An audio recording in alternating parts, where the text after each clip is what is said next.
947 Drive with Tando. So if you remember yesterday, we launched a junior drive. Of course, we're looking for a mini Tando, a mini Msizi, a mini newsreader, and a mini sports anchor as well. And somebody entered to be a mini newsreader, and her news report was around the water pressure. Yes. And how bad it's been. You know it's bad when the kids are noticing, right? And for many Joburg residents, the last couple of weeks and weekend have been defined by dry taps, low water pressure, growing frustrations as water outages affect several parts of the city. But earlier on today, Joburg Water indicated the supply has largely been restored, but that some areas are still expected to experience imminent shortages as the system recovers. Joining us now on the line is the operations manager for Joburg Water, Gugulethu Quma. Gugu, thank you so much for speaking with us. Good afternoon, Tando and the team, and good afternoon to the listeners. So what's really happening, Gugs? Is it just, a maintenance-related setback, or does it point to like a deeper problem within our water infrastructure? The first one is maintenance. Overall, the maintenance, we target maintenance during the winter season with the understanding and the assumption that the demand is generally lower. The schools are not impacted much. Some they are closed during the winter period and also in the summer, so we take advantage of that period. So the maintenance, yes. But then it also exposes some of the infrastructure challenges that we have, because we can also attest to that. We've been demonstrating and communicating that there are infrastructure challenges that also get exposed during this time. Yeah, I think it's a much deeper rooted, excuse the pun, problem, because it's ongoing, Gugu. Like, I think if you live in Joburg, you'll be lucky if you go a month without some sort of water interruption.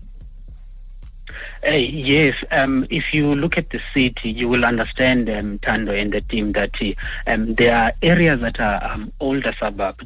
That also implies to an aging infrastructure. But if you look at the trajectory of those capital programs, the delayed expenditure or the delayed capital programs that should have been done, but they were not done, and all those, they took years to take us to where we are. But we do appreciate that this infrastructure that we have is the one that is going to take us to the more resilient city of Johannesburg. So we have to take care of it. We have to maintain it. But we must also indicate that the maintenance that is currently happening is that of Rainwater, who is a bulk supplier across the province and perhaps further, who's also supplying the city of Johannesburg. And Johannesburg Water, in this case, is also affected by the maintenance that is done by our bulk supplier.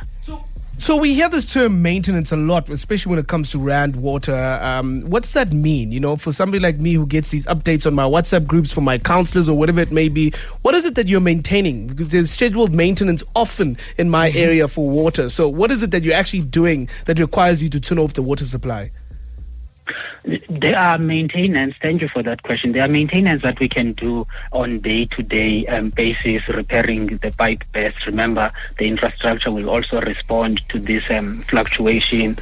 We close water at night. You will see those communication that we do general. That means now you close water at night, you open in the morning, meaning your pressure in the airlocks will also have some dynamics within your system and cause those water bursts.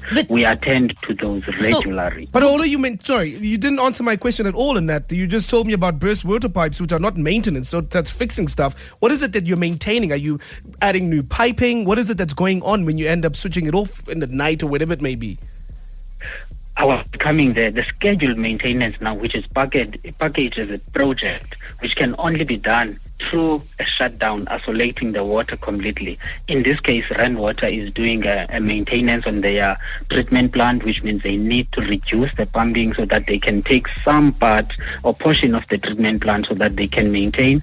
Most probably they were doing the valves, they were doing some configuration, they were adding infrastructure, also the supplier, which is Eskom in this case, doing maintenance on their supply and so forth. All those maintenance that were packaged, they require the system to be taken completely off so that they can be implemented, and then we restart again. And just a final question on my side, Gugu, with the maintenance, right? Is it not, looking at the infrastructure and whether it's almost like trying to fix a wall, right? That's got like a crack in it, but then you just keep plastering it, but then it keeps breaking down, then you just keep plastering it. Is it not worth looking at the actual infrastructure and seeing whether it's dated and starting all over again instead of constantly maintaining?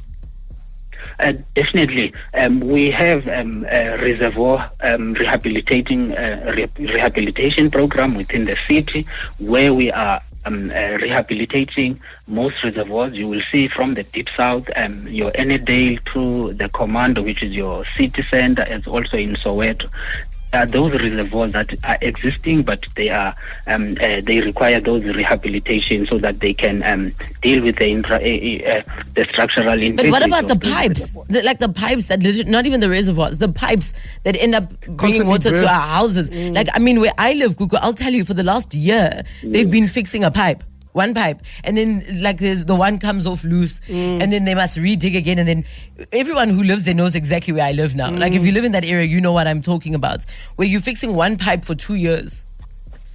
Yes, you see the problem there, Tando, is now that infrastructure, that pipe itself has aged beyond its useful life, but it's not yet its time to be replaced due to the constraints. But time is over. Time is when it's burst. Gugu, I know Tando said that was the last question. Just a final question from my side, because I've mentioned many times on air, and it's been a constant gripe of mine with City of Water, Joburg Water, whatever they called. Who do I log a complaint with when you guys are overbilling? Because a lot of it's estimating. You know, like, I know I had a guy from your company come to me the other day, and it had never been opened. My meter had never been read by anyone physically. It was all just based on guesstimates. Now, as a citizen, I know that's not only happening to me. Who is it that I log a complaint with, or I guess a dispute with, so I can get properly billed? Because that's part of the problem in Joburg.